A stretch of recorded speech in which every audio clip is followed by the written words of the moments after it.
అందరికీ నమస్కారం.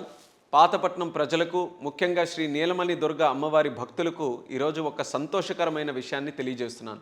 నరసనపేట నుండి పాతపట్నం మీదుగా ఒరిస్సాని కలిపే 326A జాతీయ రహదారి మన పాతపట్నం వద్ద నిర్మాణంలో ఉన్న రోడ్ ఓవర్ బ్రిడ్జ్ ఏదైతే ఉందో దానికి అదనంగా జాతీయ రహదారుల సంస్థ నుండి 15 కోట్ల రూపాయలు ఈరోజు మంజూరయ్యాయని తెలియజేస్తున్నాను. 400 పైగా సంవత్సరాల చరిత్ర కలిగిన నీలమణి దుర్గ అమ్మవారి ఆలయానికి ఎదురుగా నిర్మాణం అవుతున్నటువంటి ఈ రోడ్ ఓవర్ బ్రిడ్జ్ ఏదైతే ఉందో అది చాలా ప్రాముఖ్యత కలిగింది. ముందుగా ప్రతిపాదించిన ఆర్ఓబి నిర్మాణంలో ఆలయం దగ్గర రాకపోకలకి కానీ ఆలయాన్ని దూరం నుంచి చూడడానికి కానీ వీలు లేకుండా ఉండేది. 5 ఏళ్లకు ఒకసారి జరిగే మహాజాతర సమయంలో కూడా ఇక్కడ ఇబ్బందులు ఎదురవుతాయని ముందుగానే మనం అందరం ఊహించాం.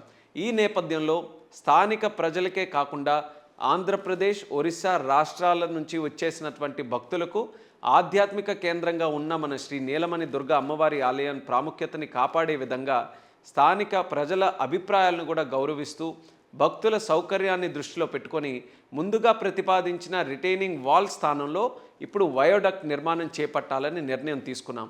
అదనంగా 15 కోట్ల రూపాయలతో ఈ ప్రాజెక్ట్ నిర్మాణం చేపట్టనున్నాం కాబట్టి నిర్మాణంలో ఉన్న అనుమానాలన్నీ కూడా తొలగిపోయాయి. అదనపు నిధులు మంజూరు అయ్యాయి కాబట్టి మరింత వేగంగా ఈ ప్రాజెక్టుని పూర్తి చేసి ప్రజలకి అందుబాటులో తీసుకొని వస్తానని కూడా నేను తెలియజేస్తున్నాను. దీని ద్వారా భక్తుల ఆలయానికి ఎలాంటి అడ్డంకులు లేకుండా సులభంగా రాకపోకలు అనేది చేయగలుగుతారు. అలాగే ఇది నిర్మాణంలో చేసిన మార్పు మాత్రమే కాదు, ఇది మన సంస్కృతి, మన సాంప్రదాయాలు, భక్తుల విశ్వాసానికి కూడా మనం ఇస్తున్నటువంటి గౌరవం. ఈ నిర్ణయానికి మద్దతు ఇచ్చిన కేంద్ర రహదారుల తాలూకా శాఖ మంత్రివర్యులు నితిన్ గడ్కరీ గారికి నా హృదయపూర్వక కృతజ్ఞతలు.